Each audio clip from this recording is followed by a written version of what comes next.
하나님의 말씀 요한복음 20장 19절에서 31절 말씀입니다.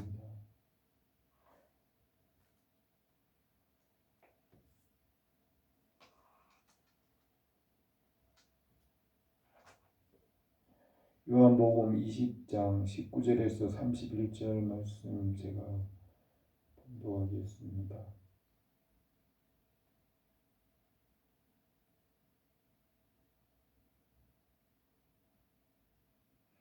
이날 곧 안식 후 첫날 저녁 때에 제자들이 유대인들을 두려워하여 모인 곳에 문을 닫았더니 예수께서 오사 가운데 서서 이르시되 너희에게 평강이 있을지어다.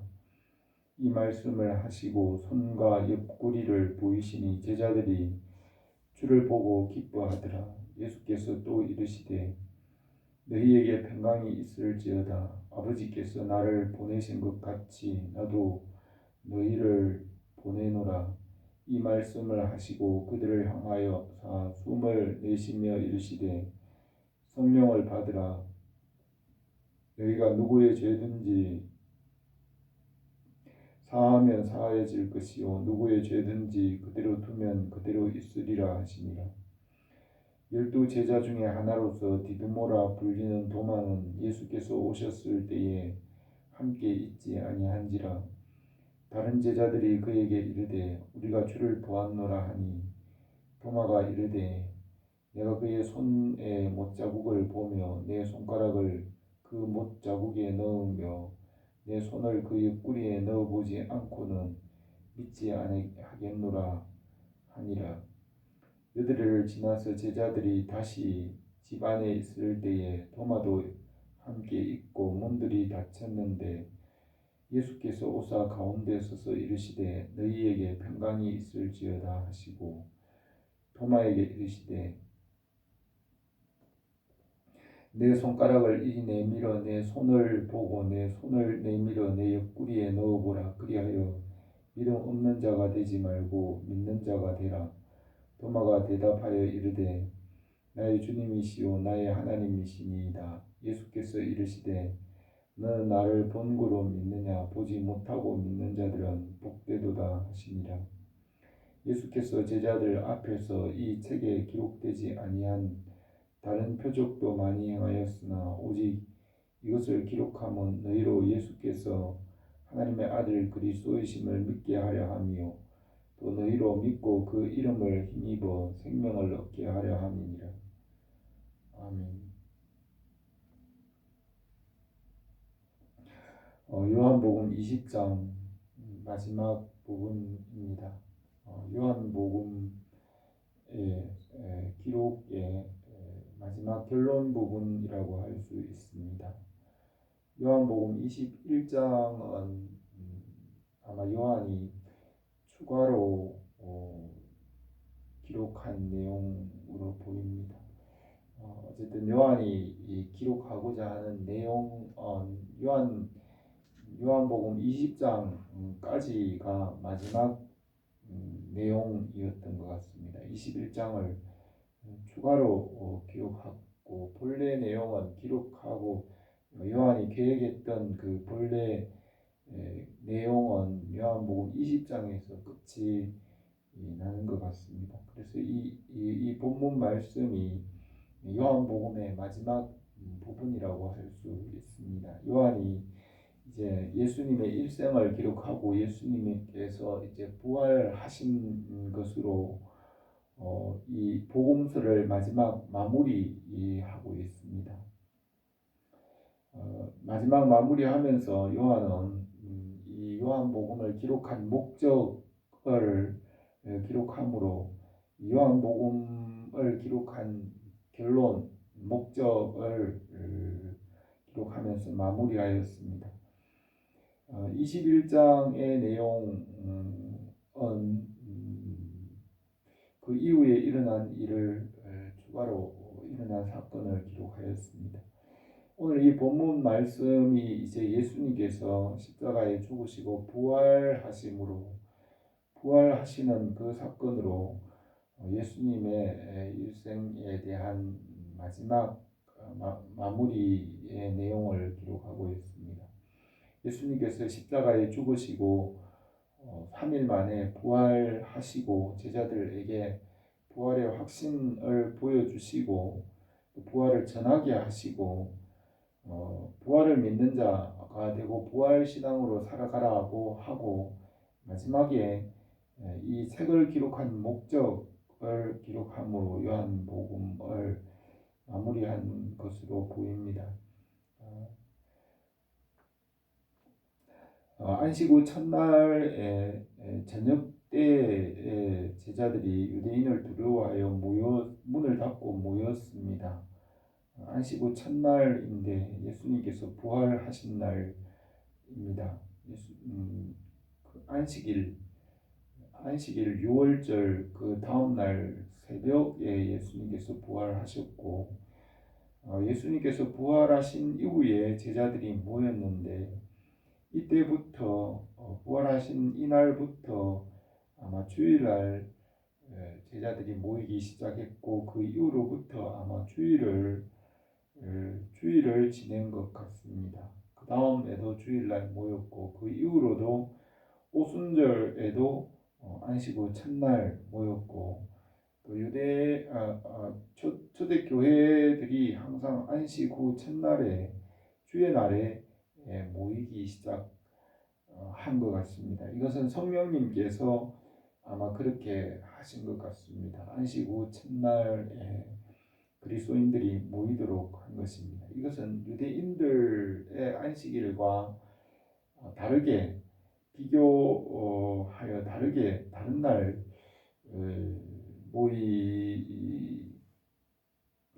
모이게 된 것이 그 외적인 원인으로 볼 수 있는데 어쨌든 초대교회 때부터는 유대인들의 안식일 토요일과는 다른 안식 후 첫날 주님께서 부활하신 날 초대교회들이 계속 모이기 시작한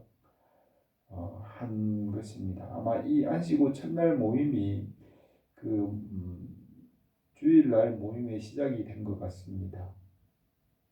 예수님께서 그 제자들이 모인 그 가운데 오셔서 부활하신 예수님을 나타내시고 손과 옆구리에 그 주님의 모습, 십자가를 지신 그 모습을 보여주니까 제자들이 부활하신 주님을 보고 기뻐하였습니다. 이 부활하신 주님을 보는 이 기쁨, 보고 기뻐하는 이것이 이 제자들에게 소생과 새 생명, 새로운 삶의 근원, 힘이 되었다고 할 수 있습니다. 부활하신 주님의 손과 옆구리를 보고 부활하신 주님을 만나면서 느끼는 그런 기쁨과 해방감, 자유, 그것이 거듭남이라고 볼 수 있습니다.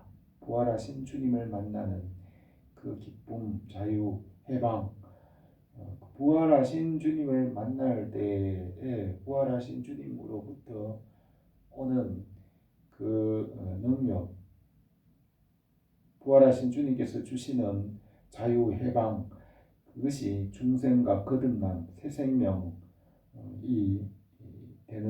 된다고 볼 수 있습니다. 예수님께서 이렇게 제자들에게 부활의 기쁨과 새 생명, 부활의 소망을 가지게 하신 후에 그들에게 평안을 주시고 내가 너희를 보낸다고 했습니다. 부활을 전하도록 보낸다고 했습니다. 아버지께서 나를 보내신 것 같이 나도 너희를 보내노라 하셨는데 부활의 주님을 만나야 갈 수 있습니다. 받아야 줄 수 있습니다. 부활의 주님의 그 생명, 부활의 주님을 만나야 내가 주님을 만났다고 말할 수 있습니다. 은혜를 받아야 은혜를 끼칠 수 있고 생명을 얻어야 생명을 전할 수 있습니다. 예수님을 부활의 주님을 만나야 전할 수 있습니다. 그래서 먼저 부활의 주님을 만나는 것이 중요합니다.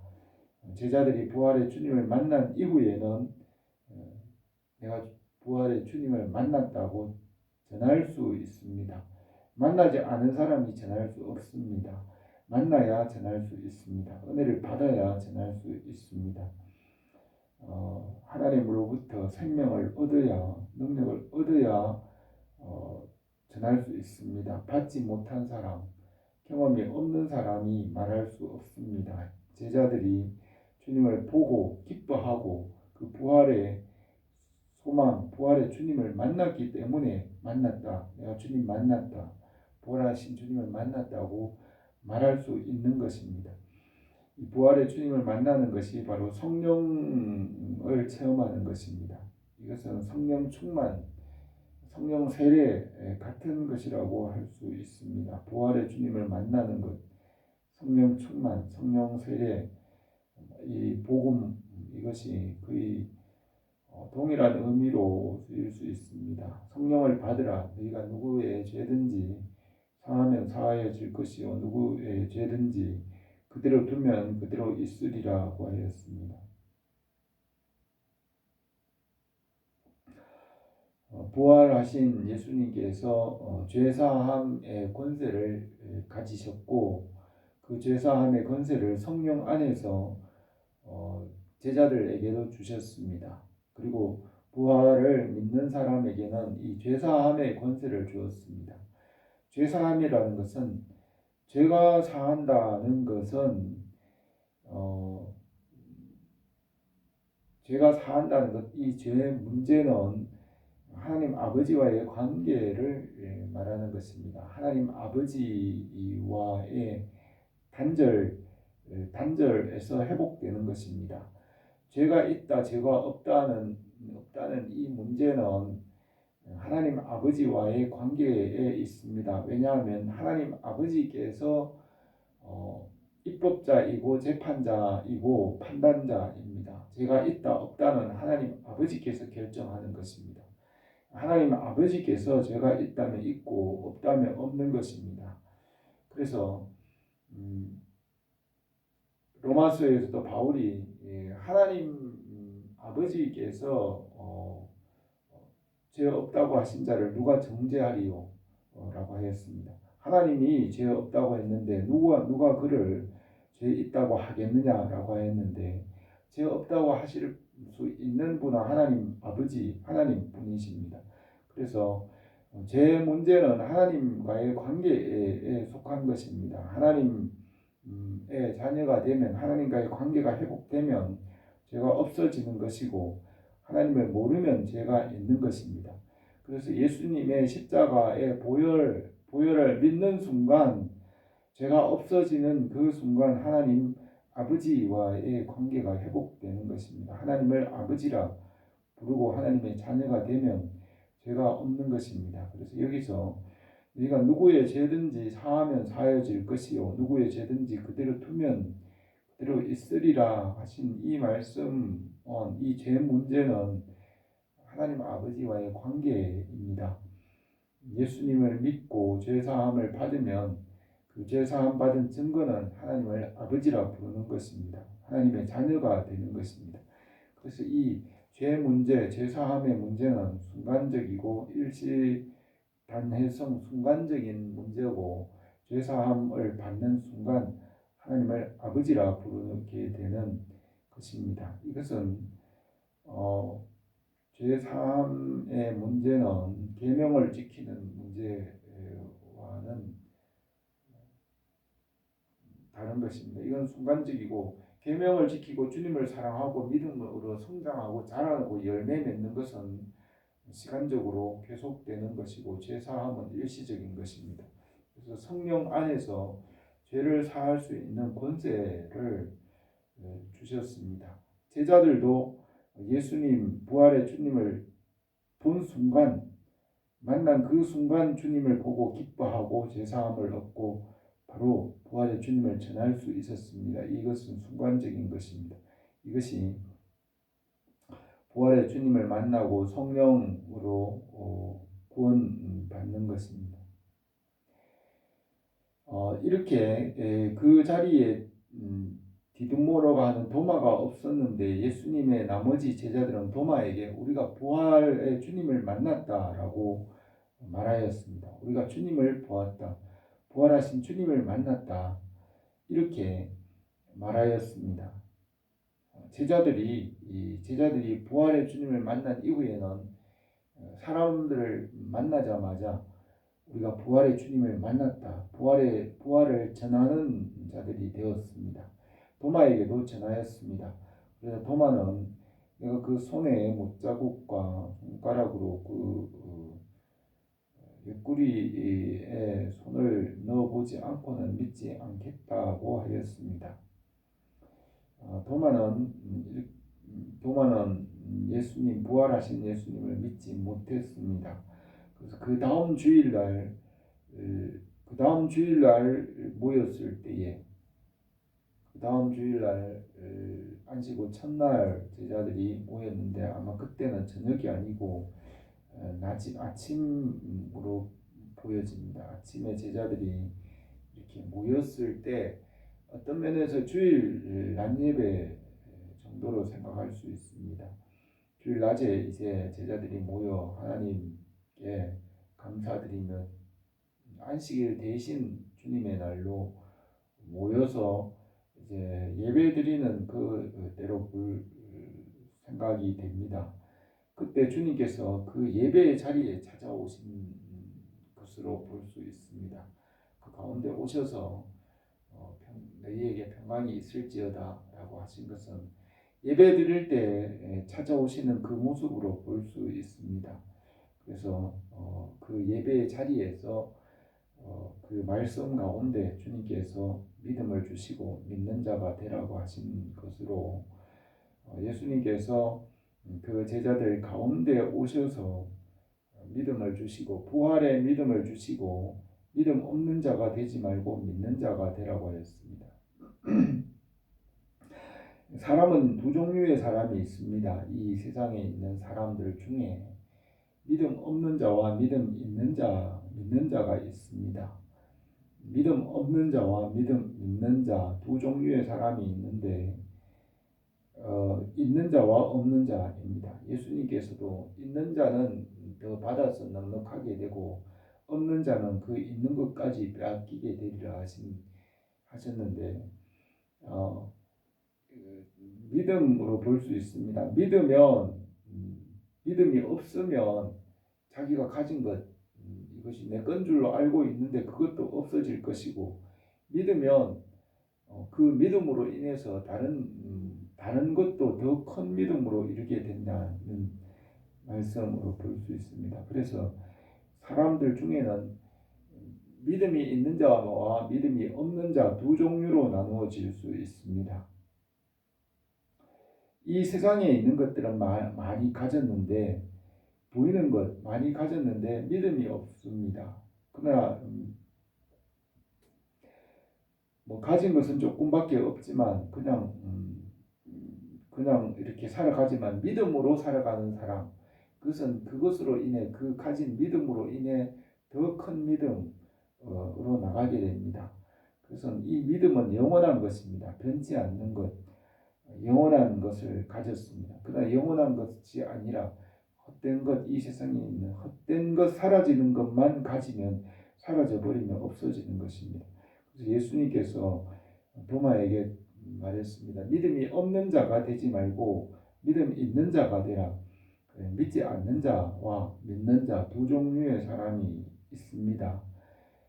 믿음 있는 것이 귀한 것입니다. 신앙이 있는 사람이 있고 신앙 없는 사람이 있습니다.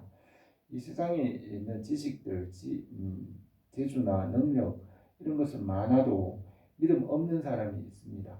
그냥 이 세상에서 평범하게 살아도 믿음 있는 자가 있습니다. 예수님은 믿는 자가 되라고 하셨습니다.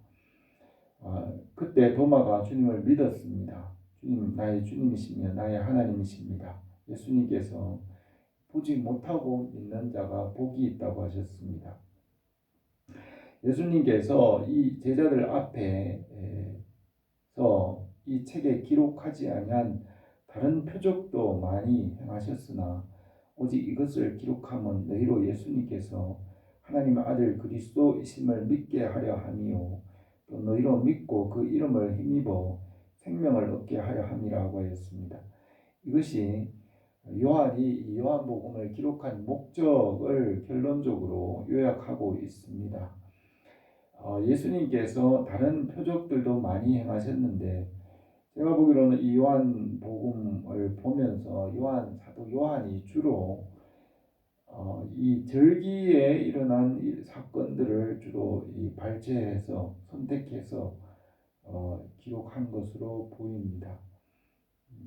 이 요한복음 1장부터 절기나 잔치, 제일 첫 번째 잔치나 어떤 이런 유월절 절기와 같은 그 사건들, 그 절기 중에 일어난 일들을 통하여 예수님께서 말씀하신 그 일들을 이렇게 구성을 해서 이 요한복음을 기록한 것으로 보입니다. 주로 유월절 절기, 수전절과 초막절, 장막절, 절기 가운데 예수님께서 예루살렘에서 행하신 그 표적들을 중심으로 이 요한복음을 구성한 것으로 보입니다. 그래서 이 요한이 예수님께서 그 절기 아닌 다른 표적들도 많이 행하셨는데 특히 이것을 기록함이라고 하는데 요한이 어떤 이 요한복음을 기록하기 위해서 어떤 사건들을 선별한 것 같습니다. 그래서 오직 이것을 기록함은 이것을 기록해 한 목적은 너희로 예수께서 하나님의 아들이심을 믿게 하려 함이요 또 믿고 그 이름을 힘입어 생명을 얻게 하려 함이라 요한복음을 기록한 목적입니다. 이 목적이 요한복음에서는 분명한 것을 알 수가 있습니다. 요한복음 처음부터 하나하나 사건을 통하여 예수님을 믿어가게 되는 여러 가지 유형들, 형태들, 사건들을 기록하였습니다. 마지막에는 예수님의 부활을 통하여 예수님을 믿게 되는 그 사건을 기록함으로 요한복음을 마무리하였습니다. 우리가 예수 그리스도의 모든 것을 믿고 또 부활을 믿는 신앙, 믿는 자, 믿음이 있는 사람으로 살아갈 수 있기를 바랍니다. 기도드리겠습니다. 오늘 오신 우리 하나님 아버지, 오늘도 우리에게 믿음을 주셔서 그 믿음 안에서 주님의 은혜 안에 거하게 하여 주시옵소서. 예수님의 이름으로 기도드립니다.